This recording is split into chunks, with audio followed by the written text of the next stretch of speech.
So if you just came from watching my last video of this X-Force remote tester, you would have seen that I said I was testing one that had been in a wash. This is not that controller. This is my own. And you can see that it is not operational.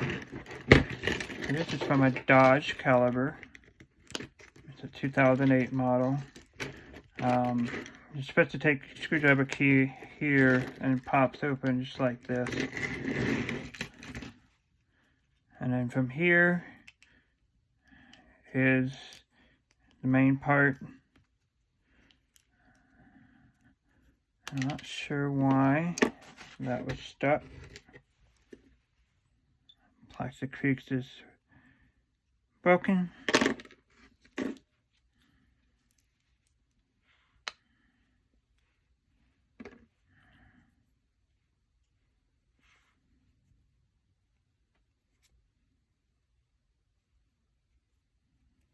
I'm just looking at the contacts and stuff.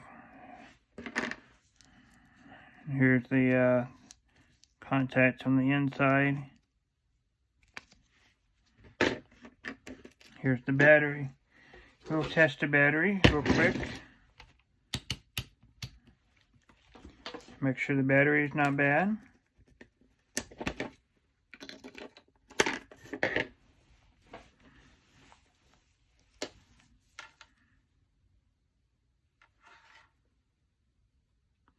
Shows I have 3.058 volts.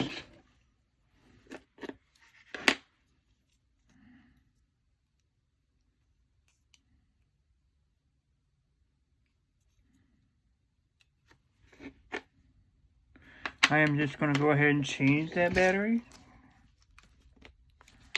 Unless I'm using an energizer. Because I'm not sure if under load, if it actually will be at that voltage. So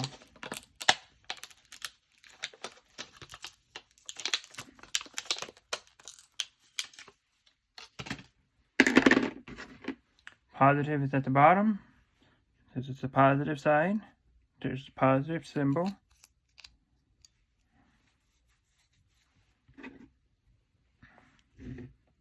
And I'm guessing this is your negative right here. It got to be.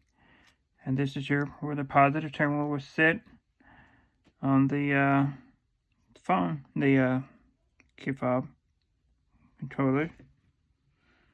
So this is a simple little coil here, a chip, a crystal, a little transistor of some sort.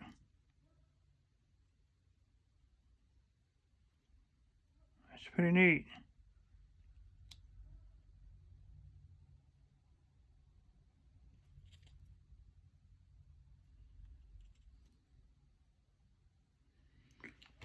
I bend these tabs up just a hair. Not gonna hurt.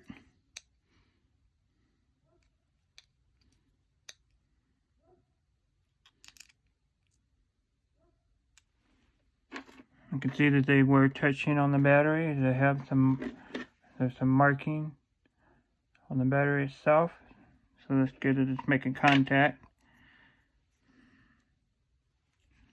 I'm going to do the same on this. I'm going to raise the contact of this just a hair, so we know it's making good contact.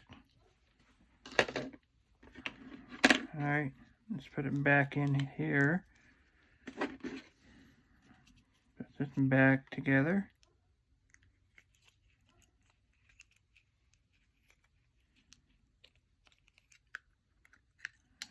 Such a weird looking shell.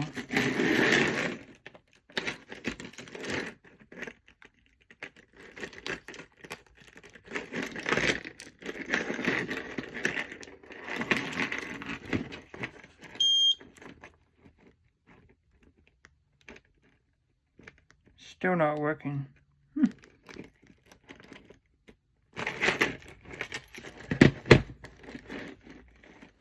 Appears to be a component broken off right there. Let's see if I can zoom in just a hair. And usually you can kind of tell what the part is just by judging what the residue is left. So like if it's a tan in color, that would suggest it was just a capacitor.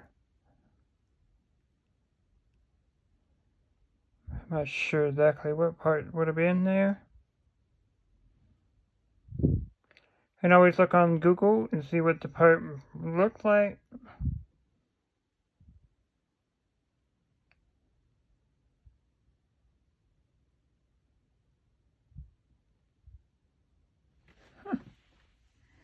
While I was sitting there Googling images of the keyfob, I'm trying to imagine what a part that small would look like for this.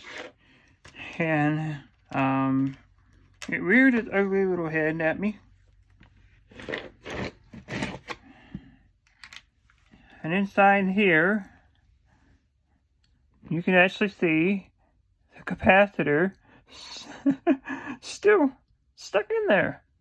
So, we're just going to solder that guy right back in. Wow, that was a lucky one. Couldn't have been any luckier than that. Now, the biggest challenge would be finding some tweezers that will actually fit it. Because I do have some tweezers here. It's rather large, but we'll go with it.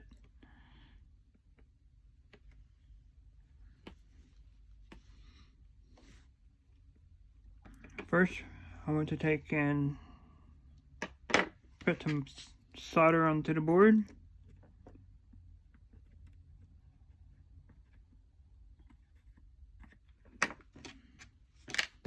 So if your keyfob is not working and battery's good, perhaps you just have a little bit of damage done from it being dropped.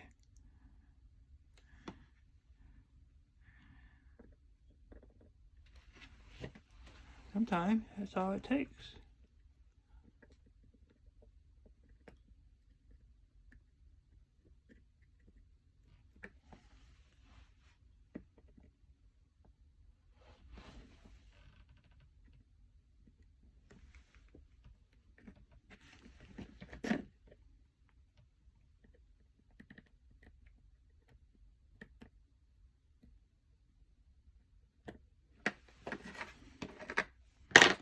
Now I'm going to solder this side as an ugly soldering job. But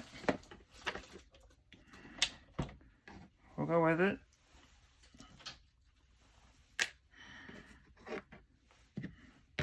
I can just take this board here and set it right here.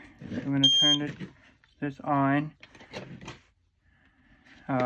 Maybe I shouldn't because I'm not sure which one to panic button. And I've already probably annoyed the neighbors. So let's just try it like this, how it is. There you go. That's all it was. That one component. Awesome. So hopefully you enjoyed watching this. I now can say that I have another working keyfob. Thanks for watching, guys. We'll see you next time.